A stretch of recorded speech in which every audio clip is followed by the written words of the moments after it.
to kick off the week, jumping 4.5%. Analysts have been raising concerns over CEO Elon Musk's growing feud with President Trump. But our next guest says the war of words is far from the only... Oh, wait, we're at 308 now? Guys, I told y'all to get in at 275. At 275, you could have gotten like the most amazing strike price, like 220 strike price. But that's over with. That was 1 day.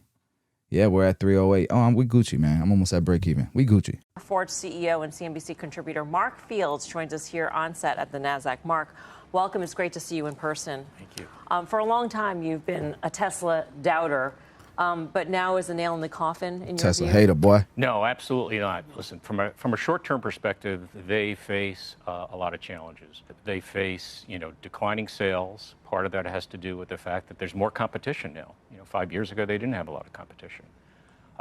You see declining sales. You see declining margins. China is a big problem for them. It's a big market for them, and there's a lot of domestic manufacturers there.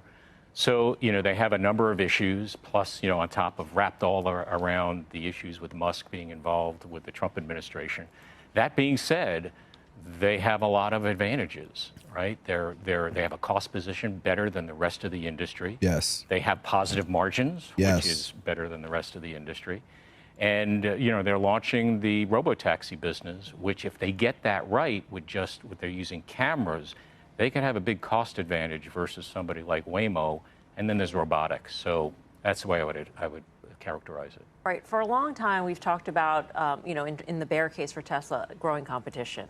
And we are at the point now where that is nipping away at the edges.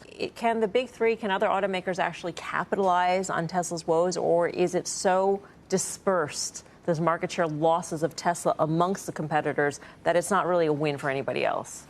Well, it is a win when they're gaining share. I mean, if you look at Tesla's market share of the industry 3 years ago, they had 85% of the market. Now they have below 50%. So that's a positive for the established automakers. The issue is going to be going forward is with tariffs, that is going to worsen the margins for the established OEMs. And in particular, if they sell a less amount of EVs, they have to meet fuel economy requirements. And if they don't meet those, they have to buy emissions credits. And guess who they buy them from?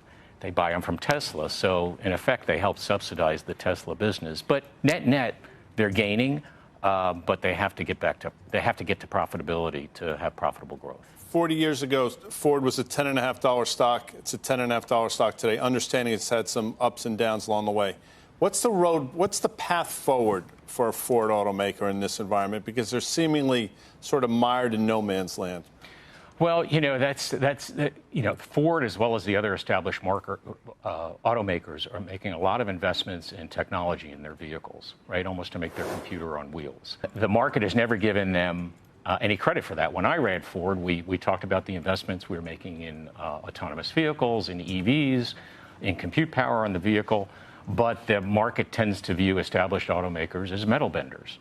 Also, they have a reputation for destroying capital over the years. You can just see that with their over-enthusiasm on EVs. They have a lot of stranded capital right now because customers didn't come as much as their product programs and capacity did.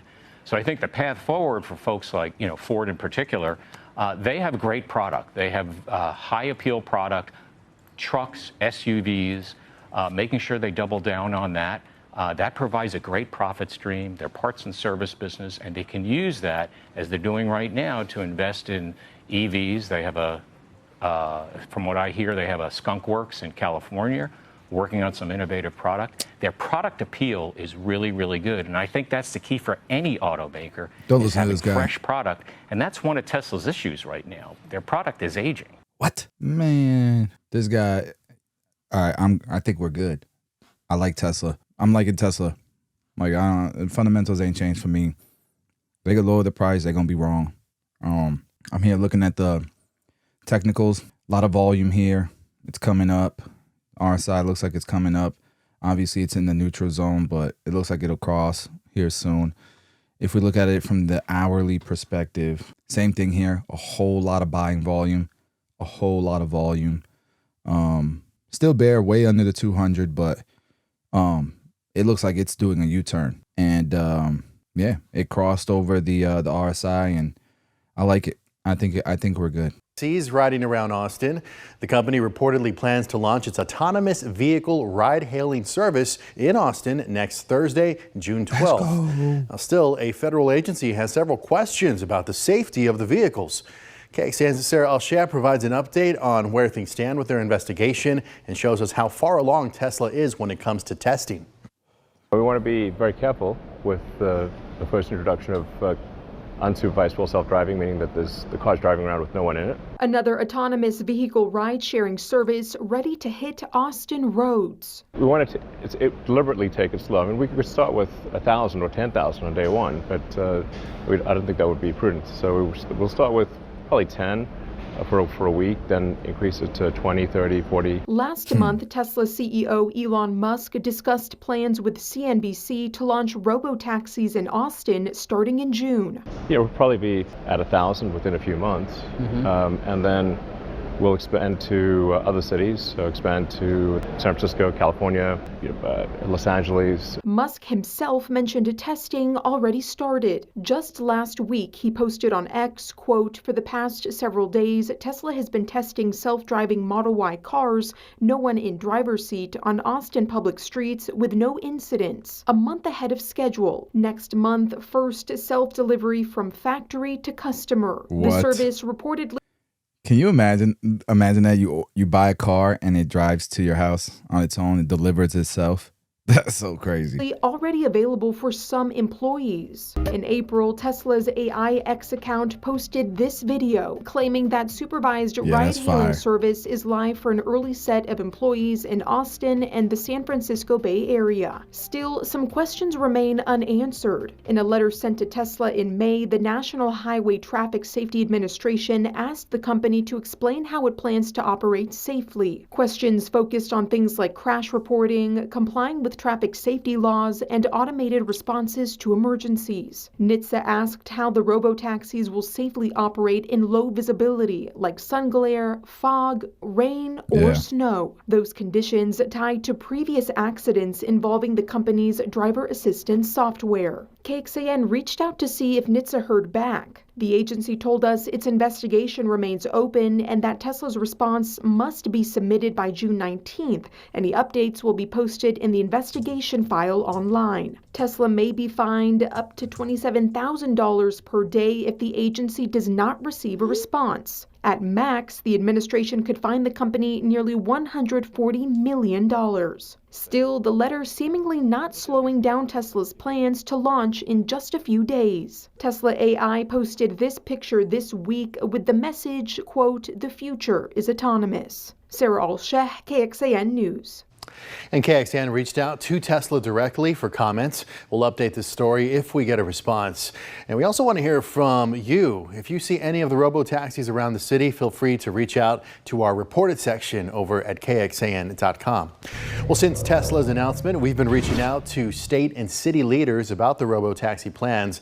TxDOT told KXAN it works with autonomous vehicle companies on what is needed to ensure the state's infrastructure is prepared for the safe and efficient rollout of AVs. They told us, quote, "Texas law allows for AV testing and operations on Texas roadways as long as they meet the same safety and insurance requirements as every other vehicle on the road." Now, the city of Austin previously confirmed that discussions between Tesla and its autonomous vehicle working group are happening. It says the city treats each AV company that expresses interest in Austin the same and offers training opportunities and information about city right-of-way and procedures. And the city says it works with AV companies, quote, "before and during deployment to obtain training for first responders, establish expectations for ongoing communication, and share information about infrastructure and events." Now, this plays out as a new report from Reuters claims that Tesla wants to block the city of Austin from releasing records on its robotaxi trial. The news agency claims it requested communications between Tesla and the city over the last 2 years. Reuters claims they were told third parties want to protect the privacy. Reuters adds that Tesla attorneys later wrote to the Attorney General's office objecting to the release of the information. And we also asked the city of Austin why its current webpage and dashboard doesn't list Tesla under the current known AV operators section. We saw there were 3 other operators listed in the testing phase, but not Tesla. The city's Transportation and Public Works Department sent us a response saying, quote, Thank you for bringing that to our attention. It was an oversight on our part, and we are working to get that updated as soon as possible, end quote.